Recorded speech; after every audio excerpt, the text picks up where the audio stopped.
Welcome to TrulyFit, the online fitness marketplace connecting pros and clients through unique fitness business software. Harmony, thanks so much for joining the TrulyFit Podcast. Why don't you give my listeners and the audience a brief bio on who you are and what you do in the health and fitness industry? Sure, happy to. Thanks so much for having me, Steve.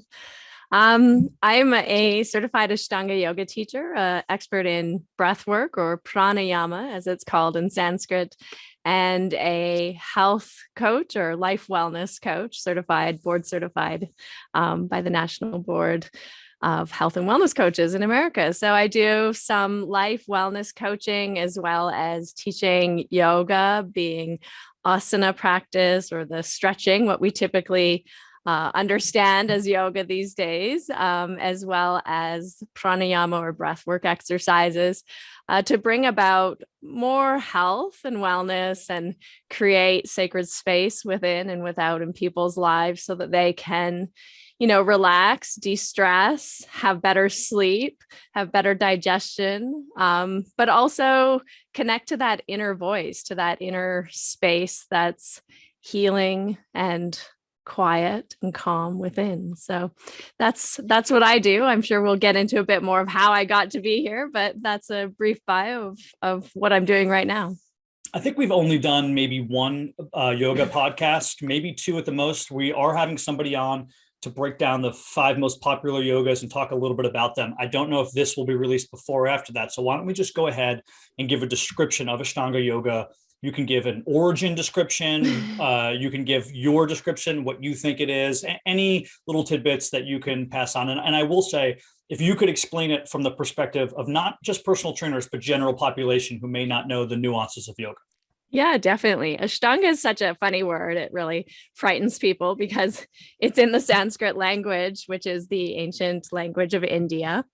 But the word itself comes from a text that's called the Patanjali Yoga Sutras. And this is your sort of foundational text on yoga. Pretty much all yoga styles refer back to this text because it's the oldest one that we really have to refer back to, but it's mainly actually a text on meditation practices. It's not really about physical asana practices or moving your body or stretching at all.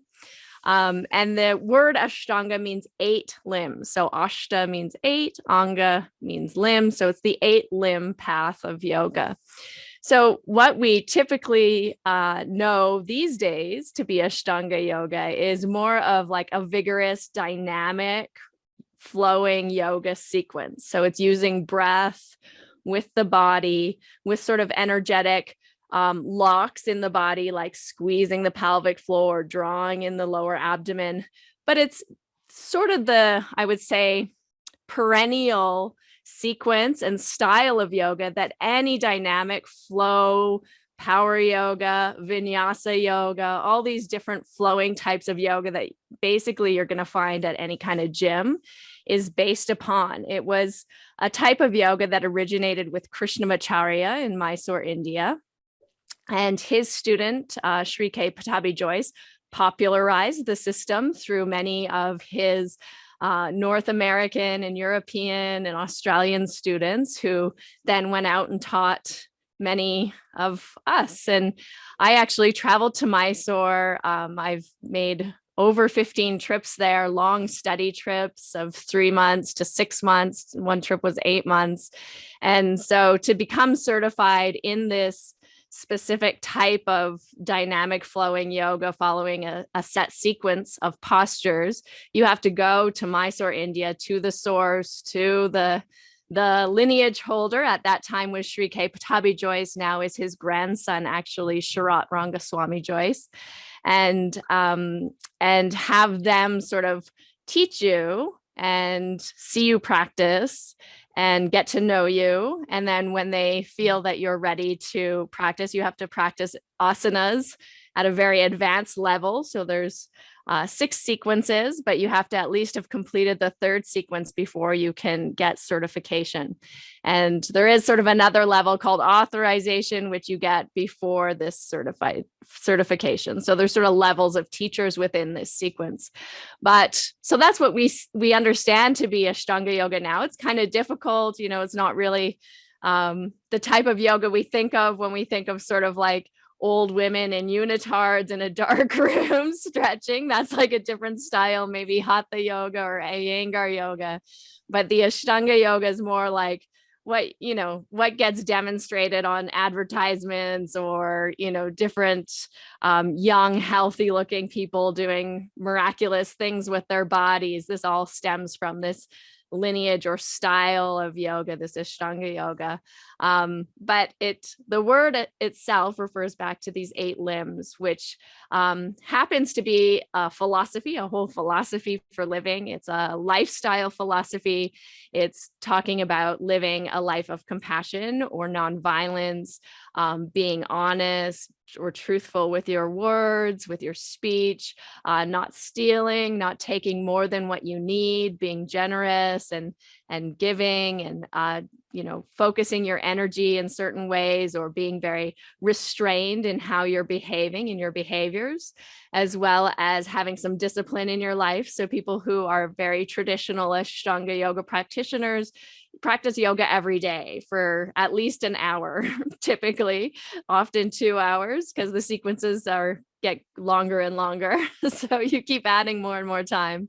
And, they're typically very regimented with their diet, with their lifestyle, with their sleep schedule. It's sort of a whole package that goes along with the practice of the Ashtanga yoga sequence of asanas. Let me clarify one thing. Mm-hmm. If you, let's say, go to San Diego on a trip and you want to take a yoga class, and you look yoga up and it says, oh, there's an Ashtanga yoga class, I then go off the assumption that person has traveled to India to learn. Or are there other smaller certifications that are, let's say, like in the United States, and people can still claim that they're Ashtanga yoga certified?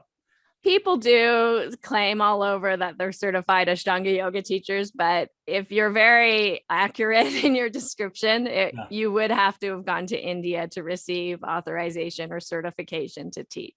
That is very interesting. But there's millions of teacher trainings. And so then they just say, oh, I'm a certified Hatha teacher, Vinyasa teacher, Ashtanga yoga teacher.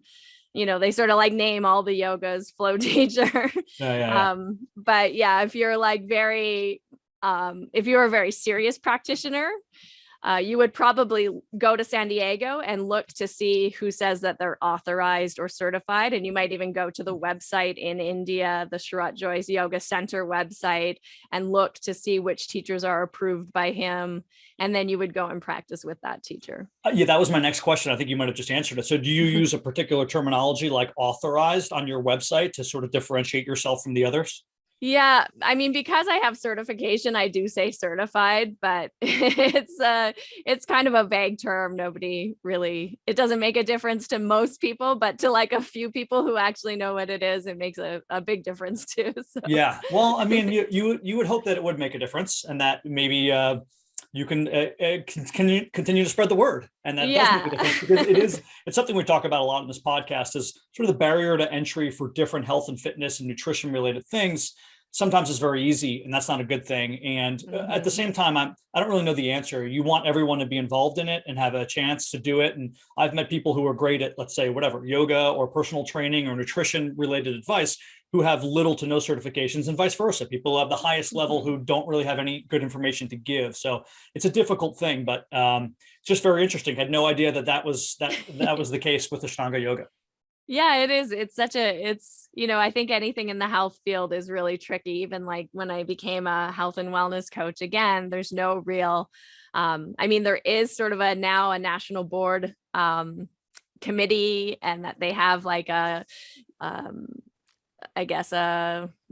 standardized exam. Sure. That if you want to get certified by the national board, you have to take that. But it's pretty recent. It's only in like maybe the last 4 or 5 years that they've really been in place to certify health coaches, because otherwise anybody can say they're a health coach. Anybody can say that they're a wellness coach, and there's nothing to really and they do test them, right? and they still do, because it's very difficult for the general population to sort of weed through what is certified, what is authorized, what is not, and even just the levels, where it's like, okay, did this person get the certification overnight because they paid $200 and they filled out a form, or did this person study for years behind another professional and go through this process? I don't have the answer. I don't pretend to. I'm not really sure what it is. I hope that someday there are less of these certifications, and they involve having people to have to do more things. So, for example, Steve would have to maybe shadow an Ashtanga yoga teacher for 100 hours, even if he's not going to use it in a day-to-day practice with his personal training clients. He understands what it is, and allows him to understand the body as a whole better. And I think we need to have yoga teachers and nutritionists and orthopedics and personal trainers and all sort of work together to develop a program where we can really help our clients in the full spectrum wholesale health. Totally. I think that would be amazing. And I think that really good, like health trainers or, coaches or yoga teachers, I do feel like if that's like really your passion in your field, you do tend to kind of like go outside to like explore other areas so that you can be of greater benefit. And like you say, I mean, some are maybe like never certified, but have a lot of like done a lot of research and a lot of personal development and like a lot of practice. And so maybe they're amazing, right? And others who get certified maybe just get certified and like don't do any of it. Yeah, it's something to be said about throwing just anecdotal work out. I don't like to do that. Some people don't have the certifications, but they've been working with themselves and other people for a certain amount of years, and they've developed this experience. And I think that does hold some weight with me. But anyway, I think we're getting a little off topic here. I can go on a tangent for an hour about the barrier to entry and how we fix that problem. But tell me about your breath work personally. Is your breath work learned from Ashtanga Yoga, or is that separate from Ashtanga Yoga and you integrate them? Yeah. So when we talk about the 8 limbs, part of, we have the lifestyle disciplines, which are the first 2 limbs. A lot is encompassed in that. And then we have the asana, which is the movement, the stretching, the putting your body in certain shapes to create greater circulation and cleansing within. And then you have the pranayama, which is the breath work, which prana means energy, but it also means breath. And ayama means to extend or expand. So through controlling your breath or lengthening the breath, the inhale and the exhale, through holding the breath, you are extending or expanding your energy or increasing your life energy. So this has sort of a double meaning. And that's the 4th limb. The 5th limb is like starting to move into meditation. So it's withdrawing the senses. And then the last 3 limbs are different levels of meditation. So concentration, meditation, and then sort of full absorption. So it's like a whole system for sure. But I did study pranayama or the breath work in Mysore, India with Sri K. Patabi Joyce. But I also actually studied mainly most of my time also from an institute in India, but a different city in India, another area called Lonavala, with Sri O.P. Tiwari, who is another Indian teacher who his whole life has been dedicated to the practice and study of yoga, and specifically the breathing exercises, the breath work, the pranayama exercises that are all based on a long history of practice being passed down from teacher to student. And all of the practices are found in an ancient text, a medieval text that was written around the 12th century called the Hatha Pradipika. Again, a nice Sanskrit word to freak everyone out, but it's all very, for us? I could, but it's all very, very traditional, very systematic, so that you're slowly starting to expand your inhale and you're always lengthening the exhale. And then you're teaching yourself to hold the breath for longer and longer periods of time in the middle. And everything grows together. And so I practiced with him for over 15 years as well, going to India or Thailand or different retreats that he was teaching around the world.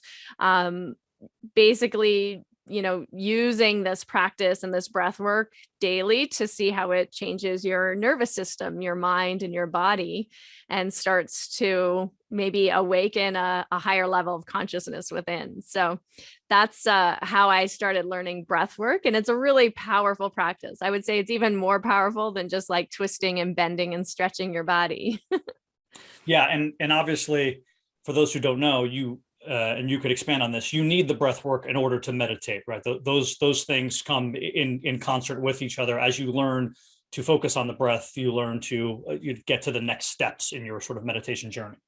Yeah, typically it's understood that way, that first you learn to control the breath, and you start to then control your energy within. You start to withdraw your senses from all the distractions that are trying to pull us into the external world. You move into the internal world.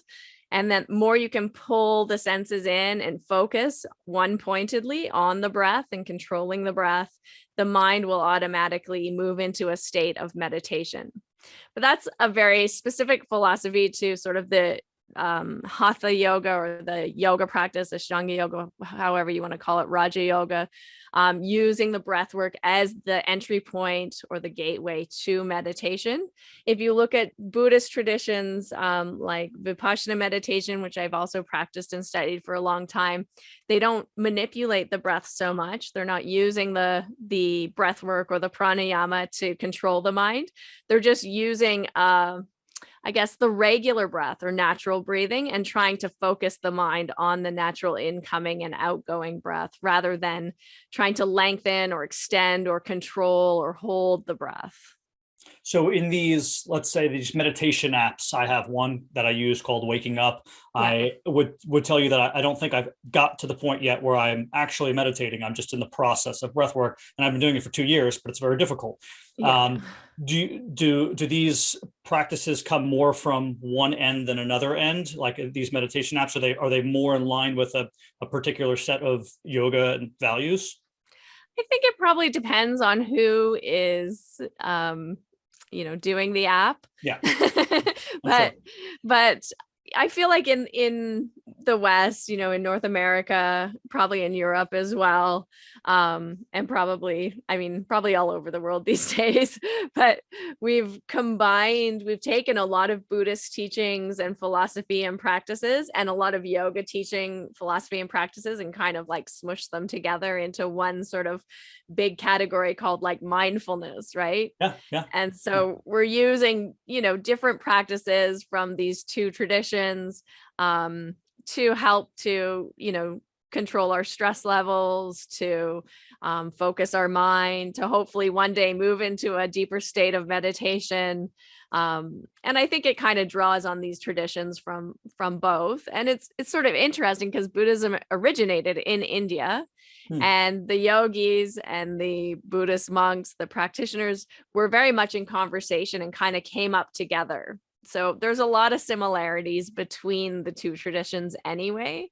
It's just that Buddhism eventually left India and went to Tibet and Sri Lanka and Burma and China and Japan, where it flourished, and India more the other traditions flourished, or the other philosophical systems.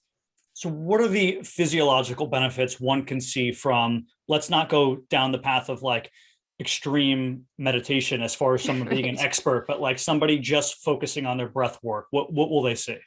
Yeah, so the breath work's amazing because it works directly with your nervous system. But also in that way, you need to kind of be careful, which is one thing that when we're talking about sort of that entry point, like, I think it's really important that you investigate your teacher, because there's like, you can become there's a lot of like breathwork coaches or breathwork trainers who have like taken like a weekend course or maybe even like a 2-month course or something, right? But it's not something that's in their body, that's in their practice. They haven't been doing these practices for very long. If something's going wrong with you, they might not know how to help you or fix it. And so that's sort of I think the danger is that you're working directly with your nervous system. So you can kind of mess yourself up if you're doing it incorrectly. But, in India, everything's kind of metaphorical. So we have both our nostrils, our left and our right nostril, are connected to what they would call the sun and the moon channel. And the sun channels like the day, the heating, the active energy. The moon channels the cooling, the restorative, the softening kind of energy. But these two nostrils are also then related to sympathetic and the parasympathetic nervous system, which are the two branches of our autonomic nervous system. And so by manipulating, the way that you're breathing, you can actually create more resiliency in your nervous system, which helps to bounce back from a stressful situation. So it's, when we're stressed, our heart rate goes up, especially like chronic stress. I think everybody's kind of has heard, all of the negative effects of these little chronic stressors all day long in our life, right? And then we're drinking the coffee too. And, our adrenals are fatigued and we're building up inflammation, and that's leading to its own like problems, autoimmune disorders. And it's sort of a big mess, right? Because we don't know how to relax. And so you have that busy mind, your mind's stuck in like that beta wave, that processing. You try to lie down, you try to go to sleep, and your mind's still processing. Your body's like unable to move out of that fight or flight response into that parasympathetic state, into that rest and digest and relax and release, where you can, like feel in love with your partner, where you can experience beauty, where you can feel creative and have that creative energy, that creative flow. We need to be able to relax for that. And so this is where things like exercise and fitness or yoga practice, really become very powerful tools, because they help to move us out of fight or flight. It's called fight or flight for a reason, right? Because if you run or you do something physical, it's a natural release of that stress. Your body will come back into a more relaxed state, hopefully. Right? Could you maybe explain in your own words, Mm-hmm. and this is a leading question, but Yeah. how it's different for one to, let's say, disassociate than to meditate? Meaning, like, sometimes people will go, oh, well, I meditate when I'm working out. I put my music on. I don't have a care in the world. I enjoy it. I'm like, well, that's not really meditating, right? You still have a million thoughts going on. You're looking at Bob on the treadmill and thinking he's kind of slow. And you're looking at Judy over there doing a deadlift and thinking her form is wrong. Like, you're not meditating. You think you're disassociating from like, and maybe you are in a sense from like your standard day-to-day problems, but your brain is still running in the background. Mm-hmm. Yeah, that's a really great question, because I like to think of it as like tuning out or tuning in, right? And so you can, when you put on the music or you're just like doing your thing, you can kind of tune out your stress, right? You're focusing on other things like the music or, like you say, all the things around you. You're sort of, the mind's still working. It's still going. It's still moving however it wants. You're not really in control of what you're thinking or doing. And you're not really trying to control it. You're just like trying to relax it so that it's not like stressing out or thinking or ruminating over something, that happened before you got on that treadmill and like we're running. But when you tune in, it's actually about, like, whether it's yoga or breath work or meditation, it's taking one pointed focus. So for all of these practices, typically you would use the breath. So like with Ashtanga Yoga, each movement, you lift your arms, you inhale, you fold forward, you exhale. Each movement is synchronized with a breath. When you're doing a pranayama practice, you're inhaling, then you're holding for a certain amount of time, then you're exhaling for a certain amount of time. So you're focusing on the length of the breath, the quality of the breath, and the mind can't wander, because if it wanders, you lose count, you lose your focus, right? And same in the yoga practice. Your mind can't wander, even though, of course, our minds wander all the time, but you notice right away, because then you're like, oh, I'm not breathing correctly. You bring it back. And same in a meditation practice. If you're using the breath as your point of focus and you're trying to concentrate on the breath and tune in to the quality of the breath, the sensation of the breath, you're becoming very embodied, right? You're becoming very present to your immediate experience, to your immediate sensation, to what you're feeling within yourself. And when the mind starts to wander, like go on vacation to Hawaii or think about, what you have to do after you're finished meditating, you notice it becomes like a disruption, right? You gently just bring your focus then back to the breath, and it becomes this pattern of the mind going off and no, come back. No, come back. And I'm sure you've experienced that, right? Where you're just continually, gently bringing your attention back to that place where you're supposed to focus. The idea is that the more you practice, the more that you do these concentration exercises, the less the mind wanders, the more easily it tunes in, the longer it stays focused in that one spot, in that one place, which has a very positive effect on your central nervous system. That's a great definition. I really like the term tune in, because I think the average person who's never tried to meditate or doesn't understand breath work and meditation would not think that's the case. They would think it's more of like a sleep-esque state where I'm just completely disassociated, where it's not. It's that you're hyper-focused. It's just on one thing, and not letting the surrounding things, get your attention. And again, this is something I'm not good at. I don't think most of us are good at it. Yeah, I'm still an absolute beginner, and I don't know if I'll ever be good at it, but I do think it's important. And I have seen, if nothing else, there have been benefits psychologically with me. I think, just being calmer, making more conscious decisions to maybe wait before I answer questions, things like that. I feel like that have helped me. Are there any other sort of psychological things that you personally, anecdotally have experienced from your meditation practice or others that you work with?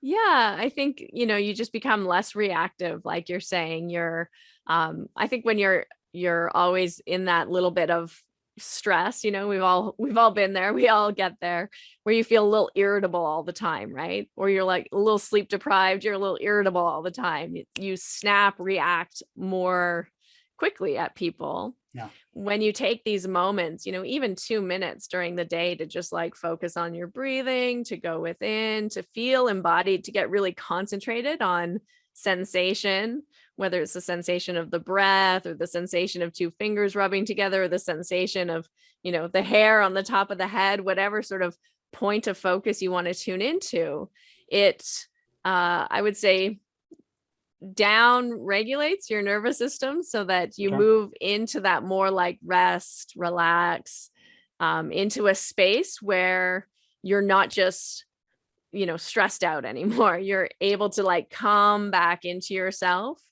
And that then you're taking longer, deeper, fuller breaths. Your body's also able to take up more oxygen. Your brain's also able to take up more oxygen so you can think more clearly. You become more focused. It becomes really easy to like process things and to like get things done efficiently, because your brain isn't like running in a million directions. It's like now sort of being channelized in one direction, in the direction you want to move it in.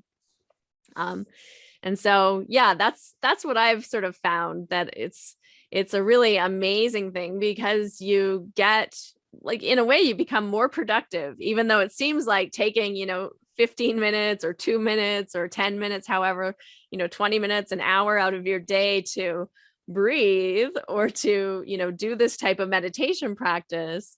You would get less done because you're losing hours in a sense, right? Or losing time because you're focusing on your breathing or you're focusing on your meditation.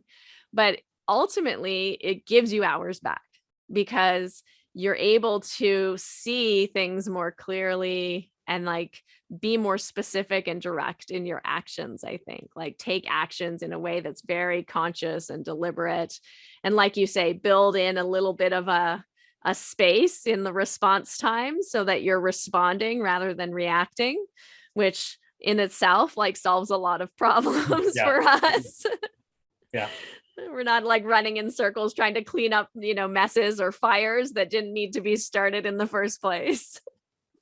Do you have any first time advice that you give to either the people you work with or that you have been given when somebody is just initially starting this game of breath work leading into meditation?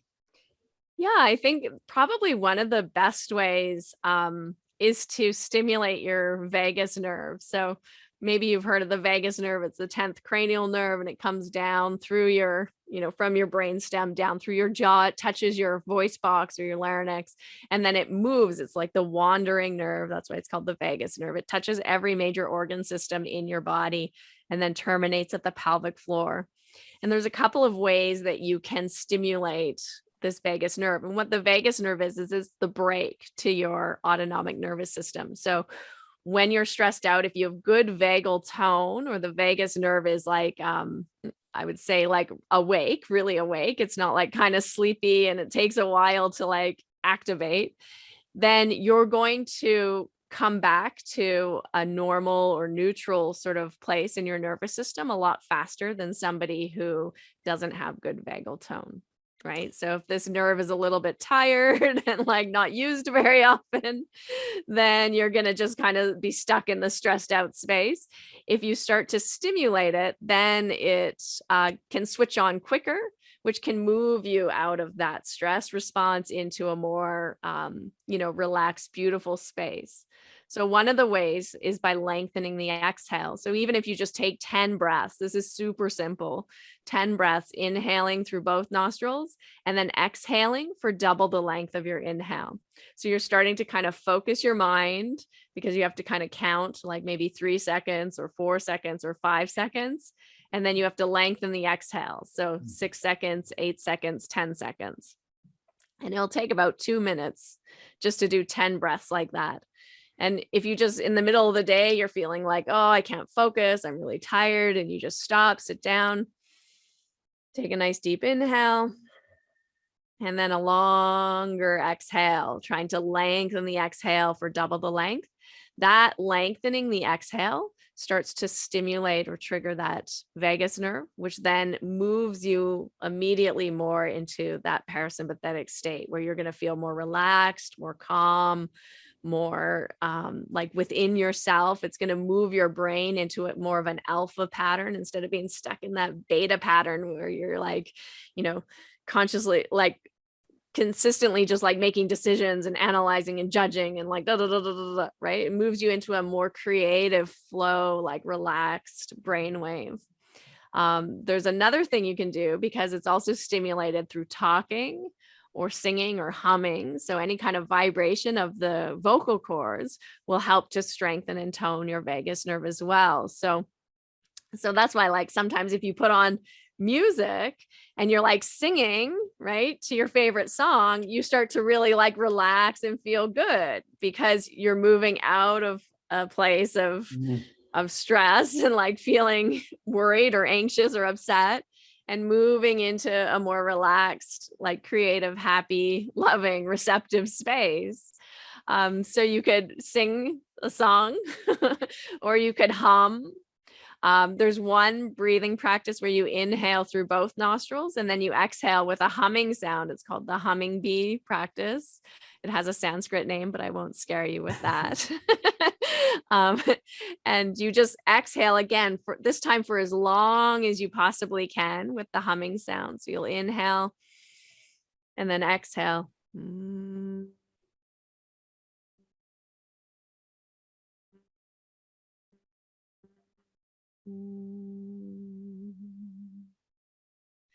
And repeat. And you do that maybe 10 times, and you just like feel the vibration in your body, listen to the sound, and just like, it's again emphasizing that longer exhale, but plus you get the vibration effects in your body. It really calms your mind.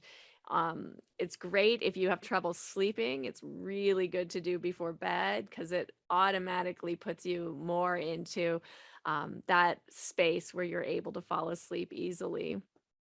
The other way is like, it's a feedback loop, right? When you feel, loving, when you feel empathetic, when you feel like you're in the flow and there's a lot of creativity moving, you're automatically strengthening and toning the vagus nerve, right? So you can do it by like stimulating the vagus nerve, or you could just sit and like, do gratitude journaling or gratitude listing, or just think of people you love and feel love, in those moments. And that will also help to, again, move you out of that sort of like, stressed out place into a more relaxed parasympathetic state, which you really want to be in. We don't want to be stressed out all the time, because it not only leads to mental problems like increased anxiety and depression, but it also leads to a lot of physical problems as well. Yeah, the vagus nerve gets a bad rap. Typically, when you mention it's taboo, it's, woo-woo, let's say. Right. But we did an episode, which is one of my most listened to episodes for some reason, on the vagus nerve. It's just called Vagus Nerve 101 with a physical Yeah. therapist. And she goes down sort of the physiological, components, and then everything else, and the studies or the lack thereof. Sometimes there haven't been enough studies in certain areas showing what exactly the vagus nerve is doing. That doesn't necessarily mean it's not doing it, because they haven't proven that it hasn't done it, so to speak. Right. So it was a very interesting episode. And for anyone who wants to learn more about that and go down that rabbit hole, I would self-promotion here, Vagus Nerve 101 on the TrulyFit podcast. I'm gonna tune in and listen to that one next. Yeah. Well, because I having known nothing about it, I made sure I sort of pushed her a little bit and asked the tough questions, because, from a personal training standpoint, we don't get taught those sorts of things, right? It's not really, there is no mind-body connection. It's just body. Right. Now you have interpersonal client connections, and through that and through experience, you learn how much that matters, and the dynamic of your relationships matter. And then, every trainer takes their own avenue for niching, so to speak, right? So you may niche in an area that is a little bit more spiritual or mind body, where some people niche in an area where they're just analyzing the body, physically, and they're not going that route. But nevertheless, you have to eventually merge all of these things, or at least work with someone else who's merging these things, right? Because it matters for your client, right? The psychological side and the emotional side. If your client is stressed and they're not sleeping at night, and they're divorcing their significant other, and their dog just died, guess what? They're not going to have the energy to work out, or maybe they're more likely to get injured, not just because they're not paying attention, but because everything else that's going on. So, yeah, that's super interesting. And it's fascinating too, because I think sometimes like the spiritual side or the mental emotional components are a little bit scary for people, but really anything you're doing to your body is changing that side, that spiritual connection, that mental emotional connection, the same way that, when you tap into the mental emotional stuff, the spiritual stuff, it can also like change your physiology as well. Right. And so I had one student who we were doing breath work, and even after just like 2 weeks, she lost 5 pounds. She changed nothing else in her like day-to-day life. She just added in, 10 minutes of breathing in the morning, and she lost 5 pounds and like kept it off. And it's like, it's amazing, right? Like, it's not something you'd think would be like an immediate result of just changing the way that you breathe. But when we're stressed out or we're going through a very stressful situation, our body's going to, hold things like increased cortisol. It's going to hold, onto body weight because it feels stressed out. And it's like, oh no, we might need this later.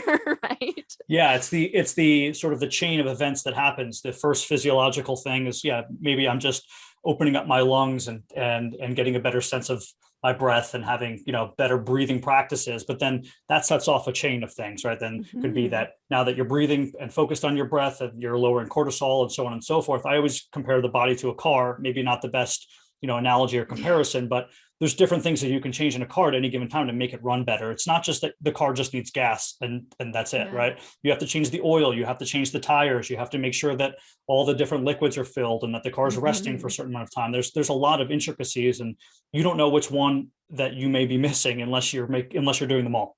Yeah. Or at least like aware that maybe the problem isn't actually like a physical problem. Maybe it's like occurring beneath the surface and you have to go a little deeper. Yeah. So walk me through, I would call it your client experience. Steve signs up for Harmony's class. I walk in through the door, you start to lower the lights. What are the first 5 minutes of your class like? Yeah. I mean, it kind of depends in the Ashtanga yoga tradition. So funny talking about this because it's so kind of weird to people that don't do the class, but there's different types of classes. So you could come into a yoga class that's a led class that's guided, where I would talk you through each and every asana. And that's sort of more your typical kind of class that, gets taught these days. It's similar to like a vinyasa or flow or power yoga style. Or we have something that is typically called Mysore style. Sometimes it's called self-practice style. And that's where you already know the sequence of asanas, because in this style of yoga, there's a set sequence. You know, the sequence of asanas up to a certain point. And as a teacher, there's no talking really. There's no like direct guidance, except there's one-to-one guidance for students. So it's more of like an open space where you come in, you start doing maybe your sun salutations, you start moving through the postures. And as a teacher teaching this Mysore style or self-practice style, I would like give you adjustments, physical adjustments in your body to help like open up your spine or to lengthen your hamstrings or to create a better alignment in the body. You know, if something's a little bit off, you're typically not practicing in a space with mirrors because that's very distracting again, where you're looking outside yourself all the time. You want to go in and try and feel the alignment, feel your body in space, listen to your breath, move with your breath. So it's quite quiet, quite meditative. And the students would come in, and even if you're a brand new student and you don't know the sequence, at that point, the teacher would guide you. The teacher would lead you through the first, sun salutations and through the first postures directly, like one-to-one. And then maybe you'd repeat a couple of times so that you'd remember. And the idea is that you're going to come back the next day and do it all over again. So that's sort of one style of class that you can find all over the world. People all over the world are practicing this sequence and style of yoga, this Mysore self-practice style. And it's really beautiful because, I could go to Tokyo and not speak a word of Japan and walk into a Mysore class and know exactly what to do. The teacher immediately is going to recognize that I know what to do. And all of a sudden you have an entire community of people there that you're connected to. So it's a pretty incredible experience actually to be able to go almost anywhere in the world and have a space that you can practice and a teacher that can help you. So that's kind of beautiful. But if it was a led class, which is your typical like guided class, then you'd probably come in to the space and I like to always start with a little seated kind of meditation guided, looking within, watching the breath, just kind of taking note of where you're at on that day. And I might even add in some breath work at that point, doing a little, maybe alternate nostril breathing or some type of breathing pattern. And then move into a asana class where I would guide you through the movements and we would do some typical kind of stretching. I like to always move the spine in all directions. So forward fold, backward fold, twisting side to side, and then also compression and then extension as much as you can. So, ultimately, I think that's sort of what we need to keep our bodies generally in good health, is to move in all those ranges of motions and directions to the best of our ability. And then we would end with a period of relaxation where you get to rest and let go. And usually I guide people through a little bit of a guided relaxation time, which can be like a slight meditation, but you don't have to sit up and hold your body straight. You can lie down on the floor and just really relax and let go and let it all kind of sink in, and then tune back in to your body and see what's changed for you, see what shifted, see what you're feeling now. Because I think that's really important, because all of these things that we do, I mean, everything that we do, everything that we eat, everything that we do in our lives affects us, right? We don't think about it often enough. We don't realize it often enough. And I think it's really helpful to, like, before you do something, kind of feel like, okay, what's going on with me? How am I feeling? And then you do the thing. And then you're like checking back in, like, how do I feel now? Right? What did that do for me? And I think it's really important to have that before and after awareness. It's very important. And as personal trainers, it's very important that we teach our clients how to do that. Mm-hmm. And sometimes it's teaching them how to do it, not only psychologically, which is not something, we learn how to do. If you have that skill set, you have that skill set, but verbally, meaning some clients will come back and say, this hurts. Well, describe the hurt. What kind of pain is this? Is it a shooting pain? Is it a stinging pain? Is it a soreness pain? Does it feel like a bruise? Does it feel like a hit? Right. And using that language over and over and over, and really digging in. My wife is a pediatrician, and she calls it the what else.